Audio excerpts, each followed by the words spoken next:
Tokolasy tompoko vavy ankafaliana indray no iarabana amintsika amin'ity takariva ny fetin'ny asa voalohan'ny volana May amin'ny 7 ity dia manasa antsika mpanajana anaraka ny fampahalalam-baovao eto amin'ny fahitalavitra Mat TV hatramin'ny farany. Ireto ary aloha ny lohateny misongadina ao anatin'ny vaovao entina amintsika amin'ity takariva ity. Isany amin'izany ny fanamarinan'ny SVS ny lanonana nentina nankalazana izany fetin'ny asa izany, eo ihany koa ireo fanehoan-kevitra politika mahakasika ny fikarakarana ny fifidianana, isany amin'izany ny fanehoan-kevitry ny professeur Honoré Rakotomanana, eo ihany koa ny fisokafan'ilay hetsika ara-barotra etsy amin'ny lapan'ny kolontsaina sy ny fanatanjahantena etsy Mahamasina dia ilay bazar chika izany.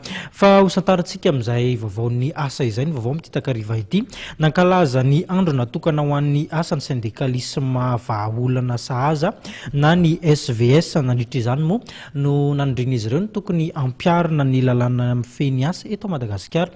Tatitry Rotsy Rakotondray no anarantsika izay vaovao izay, sara ny tsira Rakotorson kosa. Isan'ireo sendika miaro ny zon'ny mpiasa izay nankalaza ny andro androany izay natokana ho an'ny asan'ny syndicalisme vahaolana sahaza ny an'ny SVS.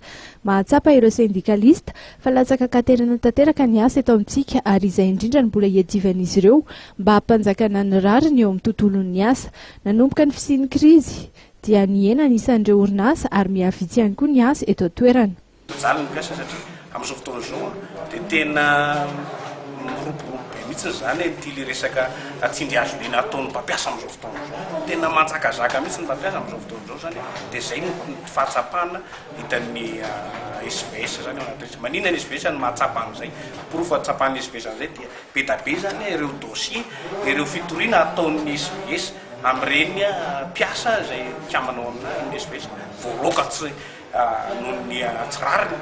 Maninona ny hoe voaloka noho ny tsirariny, mialalanao fa tsirariny ilay izy rehefa mitonga eny amin'ny tribunaly, rehefa mivoaka ny didim-pizarana ka mandresy ny mpiasa dia mazava loatra zany fa mazava fa hoe tsirariny nandroana ny mpiasa.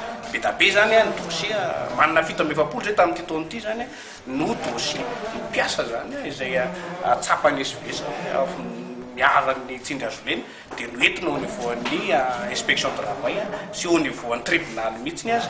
Ny fito amby folo zany efa nahazahoana gain de cause mihitsy zany na teo amin'ny inspection de travail na teo amin'ny fampiresahana na teo amin'ny niveau ny tribunal na teo izay zany. Amin'izao andro ny asa izao indrindra moa dia mitaky ny syndicalisme vahaolana sahaza ny sy ny fampiarana ny lalàna mahakasika ny asa. Isan'izany ohatra ny tokony ahazoan'ny mpiasa rehetra izay miasa eto an-toerana ny fisotronono. Ankalaza ny 10 taona nijoroany ihany koa amin'ny taona ho avy ny SVS izay ahitana orinasa mpikambana miisa 120 amin'izao. Isy arak'izany ny kongresy lehibe izay ho tanterahan'izy ireo entina hanatsarana ny fomba fiasan'ny sendika.